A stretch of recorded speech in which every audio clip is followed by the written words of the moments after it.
All right, I'm getting the Avid packed up, doing something entirely different today. You know, 2.5 years ago, Hurricane Ida hit South Louisiana and absolutely wrecked a bunch of areas, one of which is Des Allemands. Now, I haven't fished Des Allemands in literally 30 years, but you know, once one of those events occurs and a fish population gets wiped out, it tends to come storming back. So my buddy C-Mac and I want to see if that's happening in the Des Allemands area. We're hoping to catch some sockeye today, but we'll also target some bass. If the sockeye don't want to cooperate, we just want to go explore and see what we can find down there. Come along with us.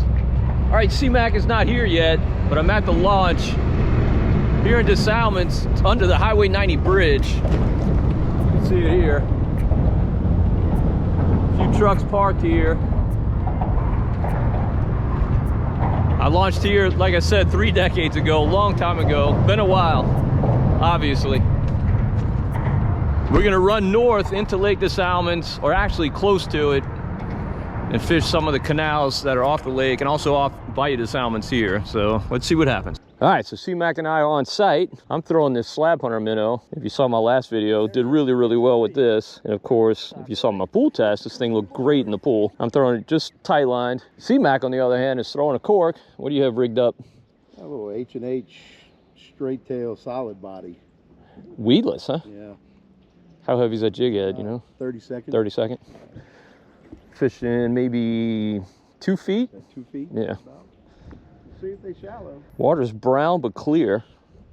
Good clarity. And as you can tell, it kind of clouded up a little bit, which is nice. It was sunny driving down here, but definitely partly cloudy now. Water temp is 61. Here we go.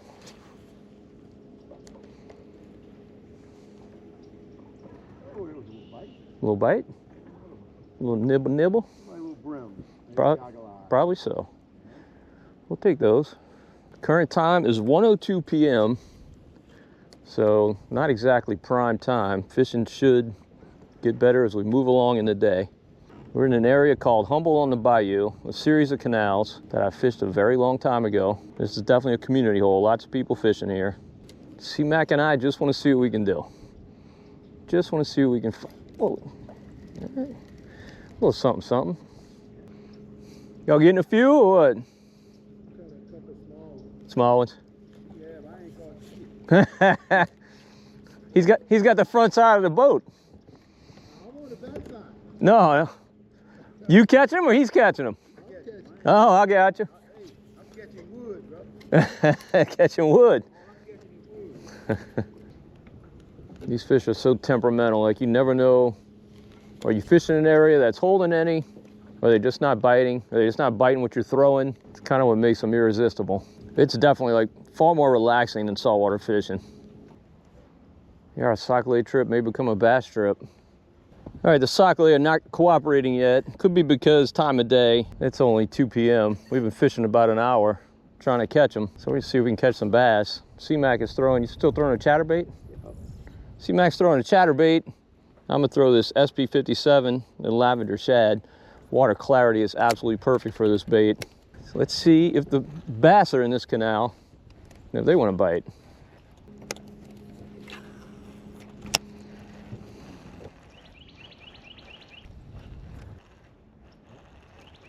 Oh, there's a fish. There's a fish. Nice bass. That's a nice bass.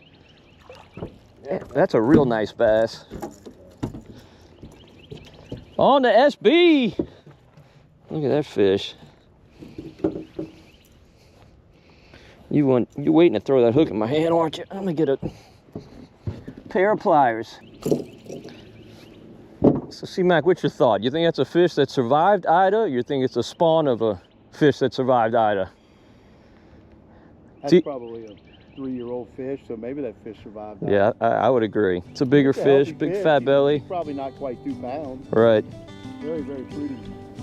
Looks like she could eat well at least. Yep. We're gonna let her go for sure, so she can go make some babies.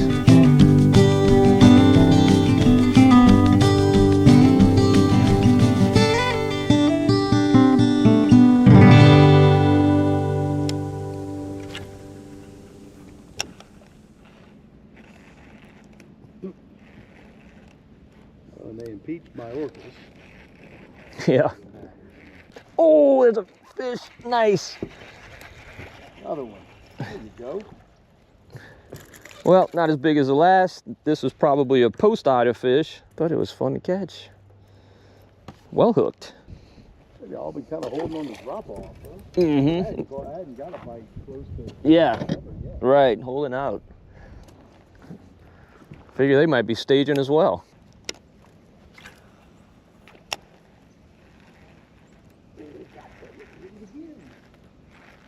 Oh, there's one. Shoot. Oh, dude, he ran with that bait. I don't know how I missed him.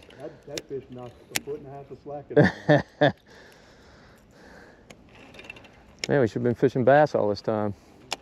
I make a few casts with a bait that I love in the marsh. Candy bug Zimmer swimmer. I'm sure swamp bass love it as well. Oh, there's a fish. There we go. Boy, did he tag it. Such a fun hit. Goodness. Not a big fish, but you know you're gonna have a lot of these around here after that storm, and they're fun to catch. I mean, trust me, that fish absolutely tagged it right on that cypress tree. That was a speckled trout hit. Oh. Yep.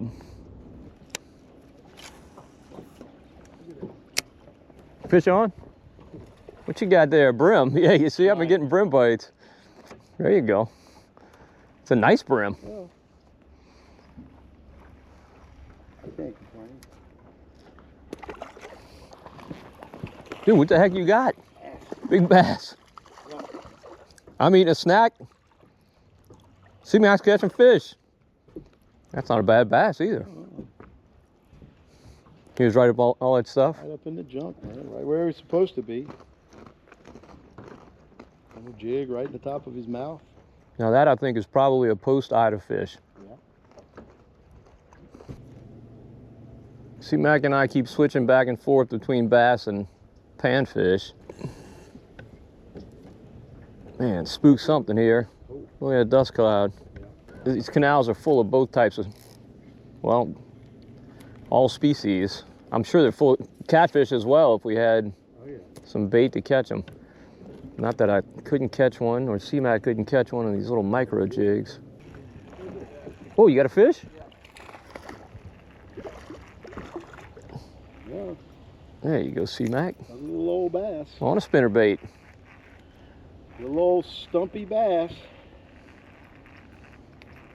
That's what's in here. That's a male fish. It's all messed up. Post Malone. Oh, get him, C-Mac. Another little old bass. Get him on the spinner bait. In the back of the boat.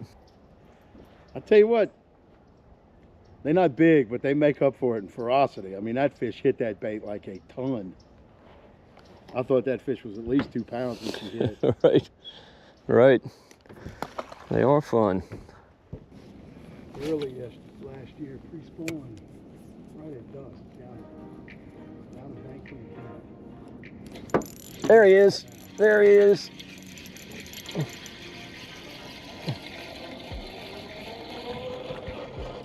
Brim, not a sockeye. Oh well, look how pretty that fish is. Not a bad brim. All right, C-Mac, we caught some fish here in this Des Allemands area today. Fishing's definitely rebounding since Ida, but you feel like it could definitely improve, right?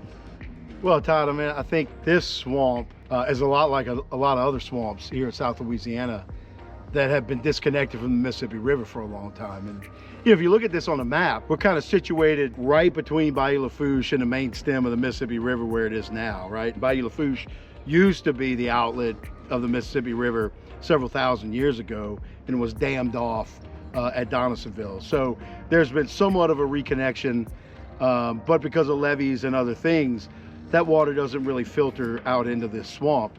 And that's what's happening to a lot of swamps here. You know, this is a very productive fishery. Obviously, Ida came through and devastated it, turned over a lot of the organic matter that's on the bottom, caused a fish kill. It takes a while for those places to rebound. But if you had a connection to the Mississippi River, moving better water through this swamp, instead of it stagnating in here or that bad water getting trapped after the storm, you would have the opportunity for the place to recover a little bit faster when you do get those storm surges from hurricanes. The real concern about this swamp here around Des Allemands, north of, say, Lake Salvador, some of the swamps in northern Terrebonne Parish, the Maurepas Swamp on the east side of the river, the problem is that they've been disconnected from that overflow flooding from the river for so long now that the canopy's starting to die. You know, this is cypress, tupelo gums. If you get up on the ridges, maybe you see some live oak, some palmetto. But you can see that a lot of this canopy is starting to open up. I mean, we're still in the late winter, so you're not gonna see a lot of leaves on the trees here. But this canopy's starting to open up in areas. And when that happens, you start seeing a lot of grass like this growing in these swamps. That's an indication that you're getting a lot more sunlight penetration through the canopy, and that you've got enough organic material in there for that grass to take root and form what's called floton, right? A lot of people around here know what floton is. It's floating marsh.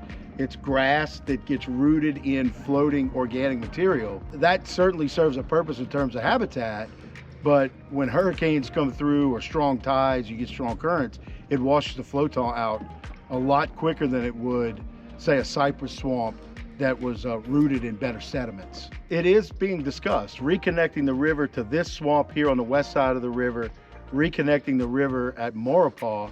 There are projects that are in the works that are going to do that. It's going to happen in the Maurepas Swamp first, but there is a long-term plan to move more Mississippi River water through this swamp in various locations, both in the northern part of the Barataria Basin and also very near where the Davis Pond diversion is right now, near Lake Cotahuachi. The benefit of that is you're going to be able to keep this swamp alive. It's going to continue to be a productive fishery, productive wildlife habitat. You'll be able to keep the cypress trees and the tupelo gum trees alive, and the additional protection that it provides to these communities. But there's also a big commercial fishery in this area. Des Allemands is known for catfish. A lot of commercial catfishing happens in this area.